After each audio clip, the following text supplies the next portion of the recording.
Frères et sœurs, que la grâce et la paix nous soient données de la part de Yahweh, notre Dieu et Père, et Yeshua, notre Seigneur et Sauveur. Père, le fondement de ta parole est la vérité, et toutes les lois de ta justice sont éternelles. La révélation de tes paroles est claire, et elle donne de l'intelligence aux simples. Donne-nous de l'intelligence par ta parole dont le fondement est la vérité. Frères et sœurs, à travers le sabbat, Dieu commandait à Israël de manifester sa volonté de posséder l'alliance qu'il proposait suite à la promesse faite à Abraham. Cela signifie donc que posséder l'alliance impliquait la reconnaissance et la confession que Yahweh était la source unique de qui provient tout. Posséder l'alliance impliquait une confiance absolue et exclusive en Yahweh, source unique de la création et du fonctionnement du visible. Manifester sa volonté par le sabbat, manifester sa volonté d'entrer en possession de l'alliance impliquait d'entrer dans le repos de Yahweh, c'est-à-dire avoir confiance en ce que la source avait fait, avoir une entière confiance en ce que la source avait fait. Posséder l'alliance impliquait qu'Israël ne se repose exclusivement que sur ce que la source avait fait. Par le sabbat, en manifestant sa volonté d'entrer dans le repos, Israël entrant dans le repos, Yahweh, la source, devenait l'unique référent, donc l'unique Dieu d'Israël. L'entrée dans le repos signifiait l'acceptation par Israël qu'il n'y avait qu'un seul Dieu, Yahweh. Point de place pour l'idolâtrie et donc point de place pour la désobéissance. C'est pour cela qu'il est dit dans Deutéronome 12, les versets 9 à 11, que Yahweh donnerait d'abord du repos dans le pays que Yahweh donne à Israël en héritage, et que sur la base de ce repos-là, Israël serait en paix et en sécurité, et qu'alors Yahweh désignerait parmi toutes les tribus le lieu où il ferait habiter son nom. Posséder l'alliance impliquait qu'Israël croit et manifeste sa volonté d'entrer dans le repos de Yahweh. Et pour prouver ce principe que Yahweh est à la base de tout et que Yahweh est la provision de tout, et notamment que dans le cadre de cette alliance, Yahweh était la provision d'Israël et que tout ce qu'Israël ferait ne dépendrait que de Yahweh, rappelons-nous que lorsqu'Israël s'apprêtait à entrer en Canaan, pays qui a été désigné en Exode 3 comme pays où coule le lait et le miel, ce lait et ce miel coulaient déjà. Israël n'a en rien contribué à ce que coule le lait et le miel en Canaan. Preuve que tout ce qui allait arriver à Israël viendrait de Yahweh, son Dieu. Deutéronome 6, Deutéronome 8, Deutéronome 9, Deutéronome 11 décrivent ce qu'était Canaan, la terre de la promesse, l'héritage promis par Yahweh à Abraham en direction de sa descendance, de sa postérité. C'était un pays où tout était déjà établi, où tout fonctionnait, un pays prospère. En Canaan, le lait et le miel coulaient donc avant qu'Israël n'y entrât. Et c'est de Canaan, quand Israël serait rentré dans le repos, conscient que il n'y a que la volonté, les principes et ce que Dieu a fait qui se manifesterait à travers lui, Israël. C'est à ce moment-là qu'Israël deviendrait une bénédiction pour toutes les nations et les familles de la terre. C'est le même principe qui a présidé à l'installation d'Adam et Ève dans le jardin en Éden. Frères et sœurs, le repos. Le repos est un élément fondamental pour quiconque veut entrer dans l'alliance avec l'Éternel, avec Yahweh. Il y a David, l'homme selon le cœur de Dieu, qui a prononcé un psaume, le psaume 23, étant lui dans le repos de Yahweh. Le psaume 23, psaume de David dit « L'Éternel Yahweh est mon berger, je ne manquerai de rien. Il me fait reposer dans de verts pâturages. Il me mène près des eaux satisfaisantes, rafraîchissantes. Il restaure mon âme. Il me conduit dans les droits sentiers à cause de son nom.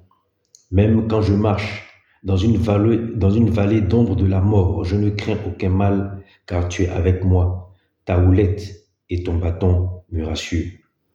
Tu dresses devant moi une table en face de mes ennemis.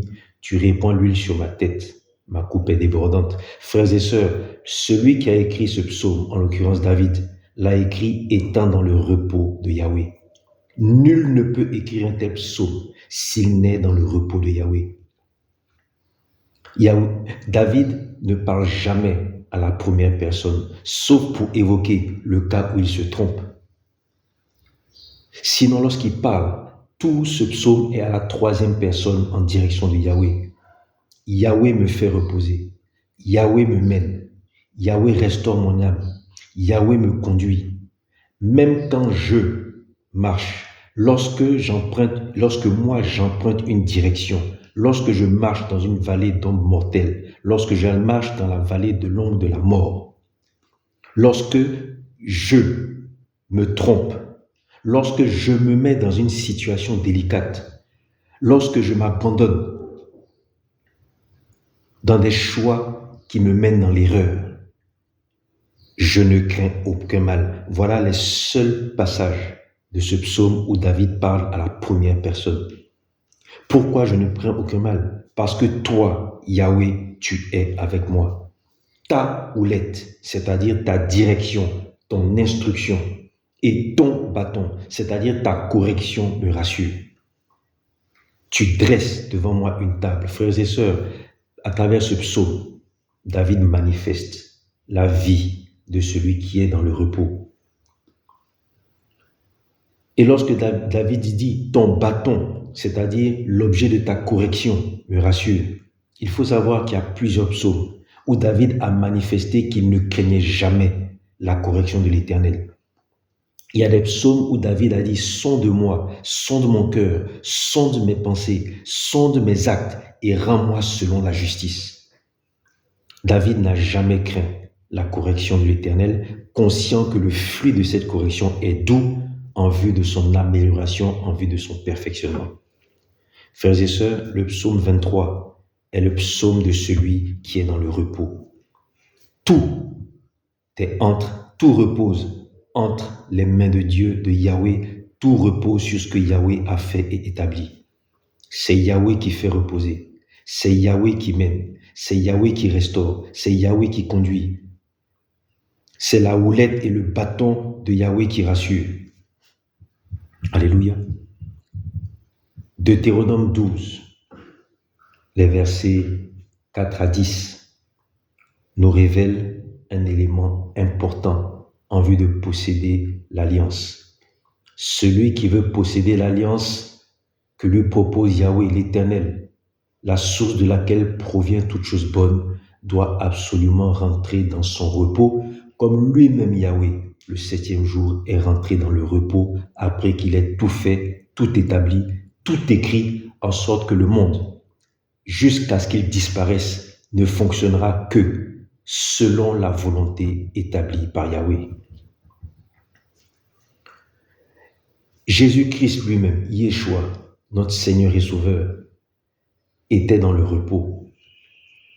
Dans Matthieu 8, versets 23 à 28, alors qu'il est dans la barque, il est écrit qu'il s'éleva, il est dans la barque avec ses disciples, il est écrit qu'il s'éleva sur la mer une si grande tempête que la barque était couverte par les flots et lui, il dormait.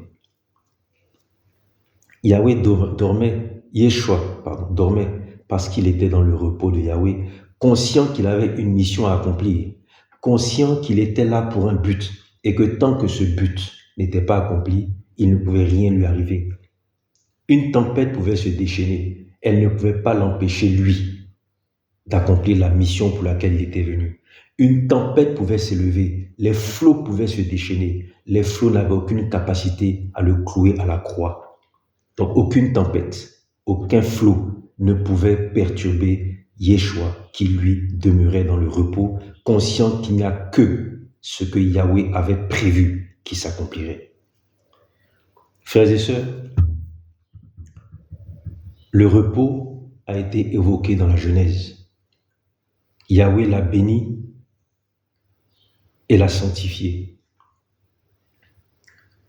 Le repos a été commandé comme condition pour posséder l'alliance à Israël. S'il s'agit d'une vérité perpétuelle, alors le repos est présent, doit être présent dans la nouvelle alliance comme nous l'avons vu, car toute vérité, toute loi éternelle et perpétuelle est présente depuis le commencement et jusqu'à la fin. Le repos est-il présent dans la nouvelle alliance? Le repos est-il présent dans la nouvelle alliance, frères et sœurs? Matthieu 11, versets 28 à 30. Matthieu rapporte les propos que tient Yeshua, notre Seigneur et Sauveur, qui dit « Venez à moi, vous tous qui êtes fatigués et chargés, et je vous donnerai du repos. Prenez mon joug sur vous et recevez mes instructions, car je suis doux et humble de cœur, et vous trouverez du repos pour vos âmes. » Lorsque nous lisons le livre d'Hébreux chapitre 3 et chapitre 4, l'auteur de l'Épître aux Hébreux parle de l'importance d'entrer dans le repos. Entrer dans le repos est une condition indispensable pour posséder l'alliance de Yahweh et faire de Yahweh l'unique et le seul Dieu, la source de laquelle provient toute chose bonne. Frères et sœurs, que par Yeshua et que par son Saint-Esprit, nous serons conduits dans le repos de Yahweh, que la grâce et la paix nous soient données de la part de Yahweh, notre Dieu et Père, et de Yeshua, notre Seigneur et Sauveur.